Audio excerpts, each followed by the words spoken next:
पिछली क्लास में हम जहाँ तक बात किए थे वहीं से हम आगे बढ़ेंगे। चैप्टर का नाम है फोर्स एंड प्रेशर। आपको पहले ही बता चुका हूँ, इसमें हम मोशन की भी बात करेंगे, मोमेंटम की भी बात करेंगे, न्यूटन्स लॉज ऑफ मोशन जो कि इसी में आ जाएगा, लेकिन अलग से इसको बताएंगे आपको। मोशन बता चुके हैं, बेसिक डिस्क्रिप्शन दे चुके, मोशन एंड रेस्ट का बता चुके हैं आपको। मोमेंटम बाकी है और एनएलएम बाकी है। इसके बाद आपको आते हैं फोर्स पे। फोर्स का बेसिक बता चुका, यूनिट वगैरह बता चुका हूँ, क्वेश्चन करा चुका हूँ। प्रेशर अभी बाकी है। वर्क, पावर, एनर्जी का बेसिक बता दिया हूँ, क्वेश्चंस बाकी हैं। मतलब 1 2 3 4 चीज़ें बाकी है। मैं अभी इसको स्टार्ट करता हूँ। चलिए स्टार्ट करते हैं मोमेंटम को।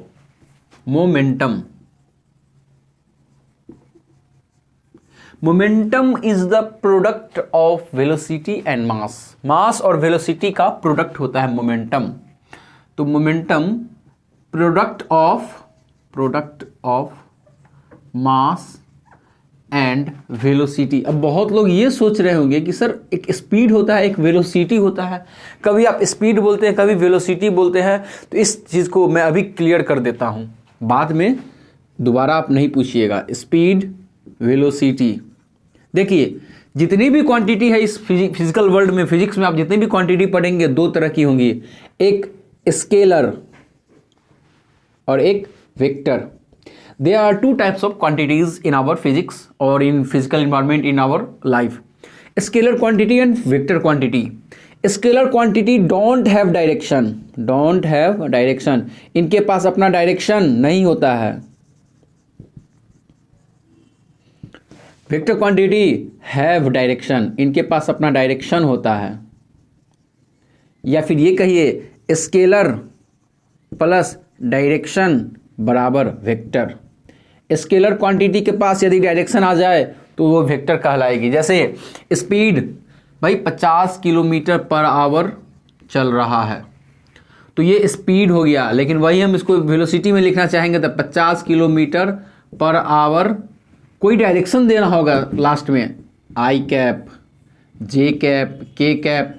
ये अभी आप नहीं समझ पाएंगे।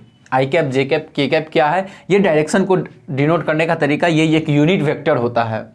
आप जब 11th में जाएंगे तो इसके बारे में अच्छे से पढ़ेंगे, इतनी हमें डीप में नहीं जाना है। हम बस ये कह देते हैं north east, west, north south. आप तो जानते हैं नॉर्थ में जा रहा है तो कह दिए 50 किलोमीटर पर आवर नॉर्थ, मतलब स्पीड आ गया और डायरेक्शन आ गया, काम खत्म। ये चीज़ आप जान गए। चलिए हम वापस मोमेंटम पे आते हैं। चलिए, momentum product of mass and velocity. Momentum represented by small P. Capital P से हम मोमेंटम को डिनोट नहीं कर सकते। This is small P. क्यों? प्रेशर को, ये प्रेशर है ना, ये कैपिटल पी से डिनोट होता है और मोमेंटम स्मॉल पी से डिनोट होता है। इसको हम ऐसे भी कह सकते हैं, स्मॉल पी, कैपिटल पी ऐसे होगा। तो ये denoted by, represented by small P. Pressure क्या होता है, फॉर्मूला क्या होता है, फॉर्मूला देखें इसकी, तो स्मॉल पी बराबर फोर्स अपॉन एरिया। मतलब प्रेशर, इसका मोमेंटम का फॉर्मूला हो गया पी, स्मॉल पी बराबर मास इंटू वेलोसिटी, मास गुने वेलोसिटी। यदि कोई बुलेट है, एग्जाम्पल देखें, बंदूक से बुलेट निकलती है, वो बुलेट 50 ग्राम की होती है, पर उसकी वेलोसिटी कितना होती है, 100 मीटर पर सेकेंड। मतलब कि 1 सेकेंड में 100 मीटर चली जाती है, दूरी तय कर लेती है। तो यदि हम मोमेंटम निकाले, स्मॉल पी निकाले, तब m इंटू वी करेंगे, कितना आ जाएगा, 50 इंटू 100, मतलब 5000 ग्राम मीटर पर सेकेंड, ग्राम मीटर पर सेकेंड। ये 5000 ग्राम मीटर पर सेकेंड, ये क्या है, बहुत ज्यादा है। ये एक तरह से बहुत ज्यादा फोर्स लगाएगा। अभी देखिए, शुरू में बुलेट क्या थी, रेस्ट, मतलब इनिशियली एट स्टार्टिंग, शुरू में, या फिर सीन वन कर देते हैं। पहले सीन में देखिए बुलेट क्या थी, रेस्ट पे थी, तो वेलोसिटी 0 थी, पर मास कितना है उसका 50 ग्राम। अब वो फायर हो चुकी है, सीन 2 क्या कह रहा है, वेलोसिटी अब उसकी कितनी है 100 मीटर पर सेकेंड हो गई है फायर होते ही, और मास अभी भी कितना है 50 ग्राम। इसकी मोमेंटम निकालेंगे तो मोमेंटम आएगा 50 इंटू 0 आएगा 0 ग्राम मीटर पर सेकेंड। लेकिन वही हम इसका मोमेंटम निकालेंगे तो 5000 ग्राम मीटर पर सेकेंड आएगा। तो फोर्स, इससे हम फोर्स निकालते हैं कि भाई कितना फोर्स लगाएगा, जिससे भी टकराएगा उस पर कितना फोर्स लगेगा। तो फोर्स होता है rate of change of momentum, rate of change of momentum. तो चेंज को हम ट्रायंगल से डिनोट करते हैं, rate of change of momentum per unit time, या फिर कितना समय में। पहले 0 समय, पहले शुरू से 1 सेकेंड, ठीक है। यहाँ वेलोसिटी 0 थी क्योंकि रेस्ट पे था। मोशन 1 सेकेंड बाद क्या होगा, इसकी स्पीड 100 मीटर पर सेकेंड है, 100 मीटर हो गई 1 सेकेंड बाद स्पीड। तो इस 1 सेकेंड में देखते हैं तो बाद में 5000 हो गई, शुरू में 0 था, तो 5000 माइनस 0 5000, और कितना 1 सेकेंड में, तो ये कितना आएगा 5000 न्यूटन। तो नहीं लिख सकते हैं क्योंकि केजी मीटर पर सेकेंड होना चाहिए, तो इसको हम केजी में बदल देंगे, बाई 1000 कर देंगे, तो ये कट गया 5 न्यूटन आएगा। केजी मीटर पर सेकेंड कहिए या फिर केजी मीटर पर सेकेंड स्क्वायर कहिए या फिर 5 न्यूटन कहिए। कहने का मतलब ये हुआ कि ये फोर्स नहीं लगा रहा था, बुलेट सिर्फ रखी हुई थी, किसी को धक्का नहीं मार रहा, लेकिन जैसे इसको हम लगा करके फायर कर देंगे, बंदूक में है तब तक कोई दिक्कत नहीं, लेकिन फायर हो गई, अब वो जिससे भी टकराएगी उसको छेद करते हुए निकल जाएगी। इतनी पोटेंशियल, इतनी पावर आ जाती है, इतना वो फोर्स लगा सकती है, क्योंकि उसके पास क्या होता है, मोमेंटम होता है। जितना ज़्यादा मोमेंटम उतना जोर का धक्का लगाएगा। जैसे कि आपने कोई गेंद फेंका, बचपन में आपने देखा है 5 स्लैब्स रख देते हैं और खेलते हैं, जिसको हम लोग क्या कहते थे, हम लोग के यहाँ कुछ और नाम से जाना जाता, आप लोग के यहाँ कुछ और नाम से जाना जाता होगा, और उसे धीरे से मारते थे। कस के यदि हम मारते तो वो टूट जाती।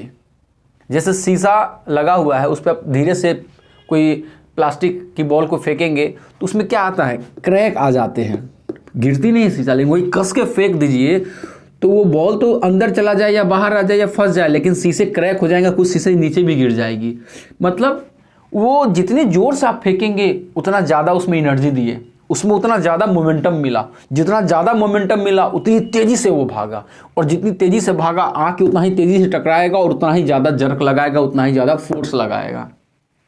तो मोमेंटम का काम क्या होता है, मोमेंटम से पता चलता है कि भाई फोर्स कितना लगने वाला है, ये पहले ही बता देता है कि फोर्स कितना लगने वाला है। एक बुलेट और एक स्ट्राइकर, सेम वैसा ही केस है। एक आपने कैरम देखा होगा,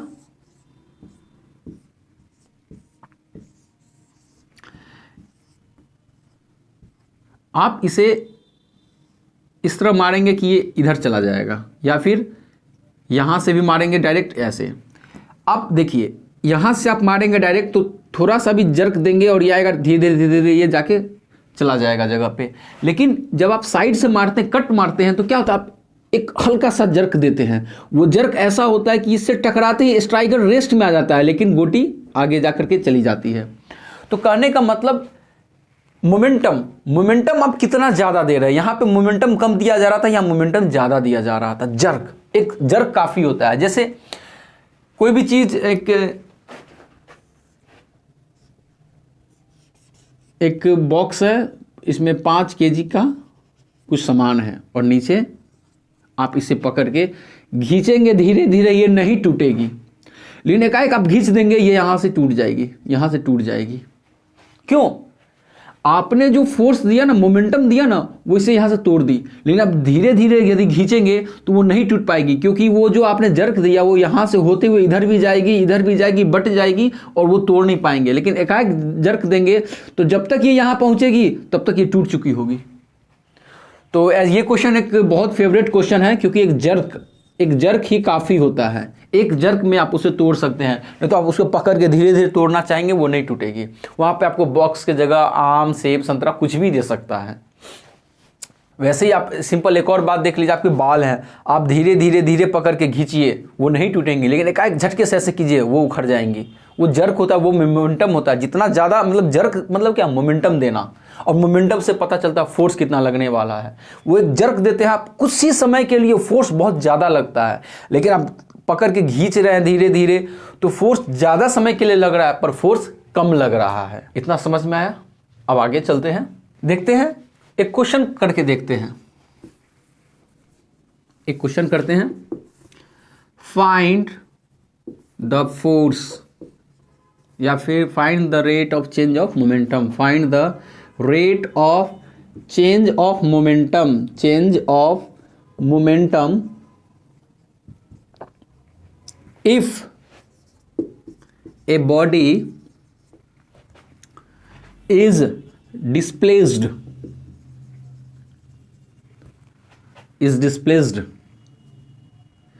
find the rate of change of momentum if a body is displaced, नहीं कहिए, if a body gains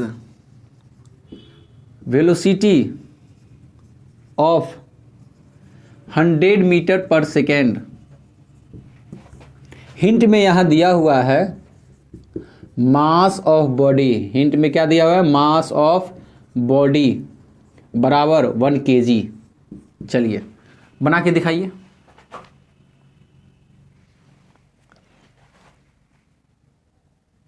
अब इसको कैसे सॉल्व करेंगे देखते हैं। Find the rate of change of momentum. सबसे पहली बात आपको यह जानना होगा, rate of change of momentum is known as force. Rate of change of momentum called as force, यानी कि फोर्स का एक और डेफिनेशन आ गया पुश और पुल के अलावा। मोमेंटम के केस में, मोमेंटम के संदर्भ में rate of change of momentum, उसी को तो फोर्स कहते हैं। तो कहीं ना कहीं आपसे क्या पूछा है, फोर्स पूछा है। बॉडी गेन्स वेलोसिटी, बॉडी को वेलोसिटी मिल जाती है 100 मीटर पर सेकेंड, मतलब वो रेस्ट में था, अब उसके पास स्पीड आ गई। रेस्ट में था मतलब शुरू में क्या, v1 यानी शुरू की वेलोसिटी 0 था, v2 बाद की वेलोसिटी कितनी हो गई, 100 हो गई। कितने सेकेंड में, पर सेकेंड, 1 सेकेंड में, मतलब पूरे में केस में कितना टाइम लगा, 1 ही सेकेंड लगा। तो हम मोमेंट रेट ऑफ फोर्स बराबर क्या होता है, rate of change of momentum delta P upon delta T. ये क्या है, ये डेल्टा कहते हैं, इसको क्या कहते हैं, डेल्टा।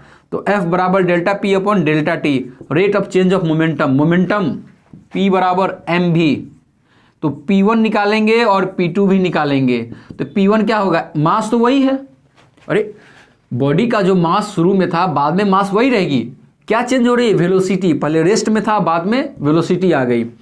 तो mv1 यहां पे हो जाएगा mv2,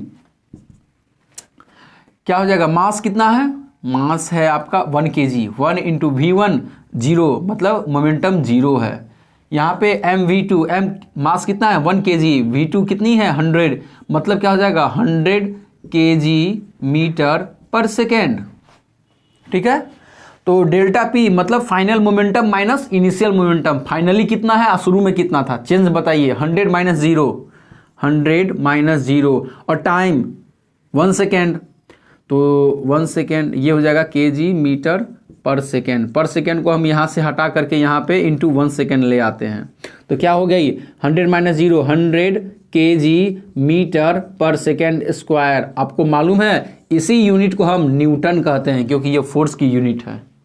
तो 1 न्यूटन बराबर 1 kg मीटर पर सेकेंड स्क्वायर। नोट में लिख लेंगे, जहाँ पे जगह होगा वहाँ लिखेंगे 1 न्यूटन बराबर 1 kg मीटर पर सेकेंड स्क्वायर, क्योंकि फोर्स बराबर मास इंटू एसिलरेशन होता है, और एसिलरेशन का ए बराबर क्या होता है, v अपॉन टी होता है। यानी हम कह सकते हैं m इंटू ए बराबर v अपॉन टी, तो v अपॉन टी यानी mv अपॉन टी। सिंपल। तो मास का kg, वेलोसिटी का मीटर पर सेकेंड, और नीचे सेकेंड, तो second into second, second square यानी kg मीटर पर सेकेंड स्क्वायर। तो kg मीटर पर सेकेंड स्क्वायर, यही तो न्यूटन है। तो आपने इतना इस क्वेश्चन को देखा कैसे हमने सॉल्व किया, ये 100 न्यूटन आ जाएगा, इसको हम 100 न्यूटन कहेंगे। आंसर हो गया हमारा। अब स्टार्ट करते हैं इनर्शिया को। इनर्शिया, ठीक है, इनर्शिया क्या होती है? इनर्शिया 3 तरह की होती है। Inertia of rest, inertia of motion,